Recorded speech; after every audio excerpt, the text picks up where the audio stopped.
Hi and welcome back. In this video, we're going to show you a few of the ways you can work with instruments in Ignite. For this tutorial, I'm going to start with a new session, which I already have loaded on my screen, and I'll be using the M-Audio Axiom Air 49 keyboard. To create a new session, go up to File and select New. If you already have a project open, you will be prompted to save it before a new session is created. The first thing I'm going to do is I'm going to check the session settings, which are available here in the control bar. I'm going to lower the metronome volume by clicking and holding on the metronome until I see this fader and just adjust it a little bit lower. I'm going to change the tempo, set it to 100, so I just double click in the tempo and I'll type in 100 with my computer keyboard and hit Enter to set the tempo. I'll leave the swing, time signature, and key signature settings the same. Default setting for new projects is 120 BPM, 0 swing, 4/4 time signature, and it's in the key of C major. When you create a new project or a new session in Ignite, the grand piano instrument is loaded by default. Let's take a quick listen.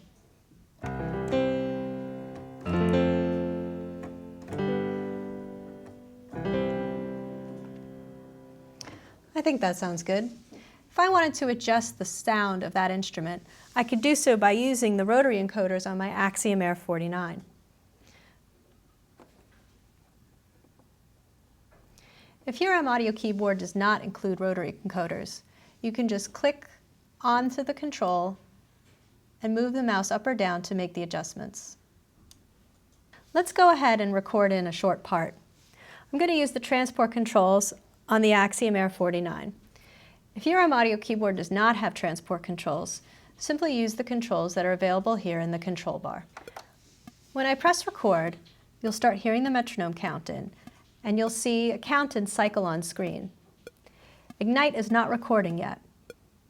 Ignite will start to record when I start playing.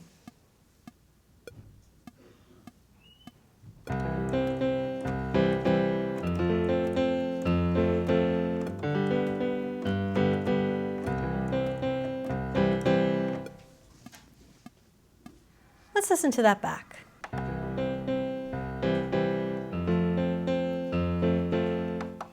think that sounds okay, but what they have in mind is more of an electric piano sound. So I'm going to show you how you can change instruments after you've already recorded. Go up here to the Choose tab. And I'm going to click on Keys. Now I have a bunch of subcategories up here. I'm already in electric pianos, so I'm going to look and see what kind of electric piano patches we have here. We have quite a few. Let's try this Whirly Bright pad. When I click on the patch, I get two options. The first one to the left is to create a new instrument. The one to the right is to change the instrument from the grand piano to the Whirly Bright, which is what I want to do. Let me go ahead and do that. Now let's play back and hear how it sounds.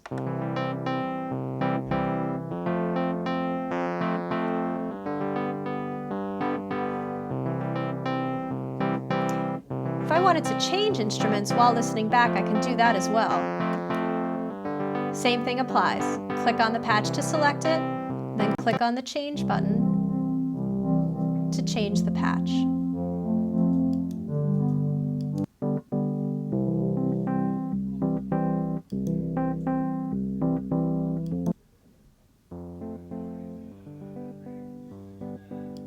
I'm going to go back to that Whirly Bright one. Yep, I think that'll work. So now that we have that recorded in here, I'm just going to change the clip name from grand piano to Whirly Bright. You can change clip names by double-clicking on the name of the clip. I'm just going to call it Whirly, just so I can keep track of the clips in the arranger. Now let's add in another instrument. If you're here on this patch level page, you're going to have to click on this arrow button right here to go back up to the main instrument category. I'm going to use the arrow keys up here to navigate over to drums. And let's add the rock kit. Again, I click on the patch to select it, and in this case I'm going to click on the plus button to the left, which will create a new instrument. And now you can see in the instruments bar there's a new instrument that was added, and the instrument's automatically loaded. Again, if I wanted to go and change the sound, for example, of this kick, I can just use the knobs on my Axiom Air 49. Let's record in a quick part using this drum instrument that I just added. This time when I record, I'm going to have a 4-bar count in, and then I will start recording, and I will hear the piano that I just recorded previously.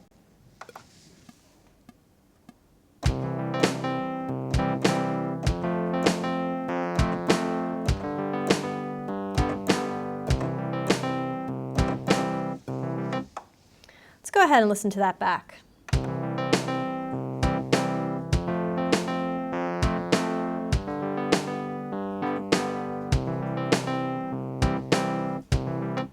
Great. I want to add some hi-hat to that drum part that I just recorded, and I can do that pretty easily using one of the record modes that are in Ignite. To access the record modes, I'm going to click and hold on the record button until this list appears. There are 3 different record modes in Ignite. One is to just record a new clip, as we have been doing. The second mode is to replace the selected clip's content. For example, if I didn't want to create another clip, I just wanted to record over what I had previously done, I would select that mode. The one I want to work with right now is called Add to Selected Clips Content. I'm just going to select that.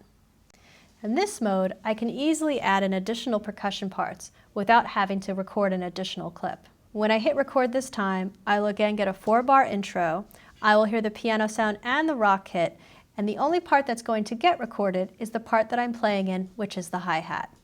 I'm going to open up the editor tab here, and I have the rock kit clip selected so that you can see the notes being added to the clip as I'm playing them in.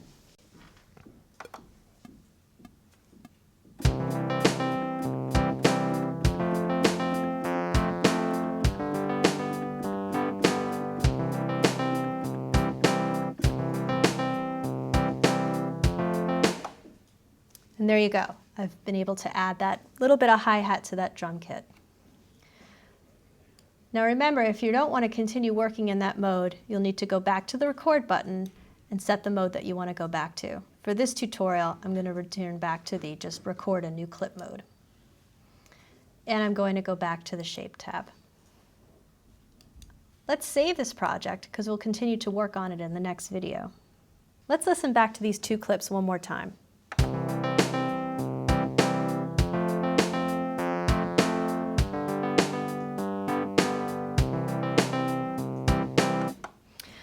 That sounds great. This is a great start for the next part of the project. That wraps it up for this video. We hope it's been helpful for you guys to learn how to work with instruments, including creating new instruments and changing instruments, in addition to learning how to edit your instrument's sound. We also talked about some of the recording modes that are in Ignite. For additional information on these and other parts of the product, please feel free to go to the Help menu and go to Ignite User Guide. Thanks again, and we'll see you in the next video.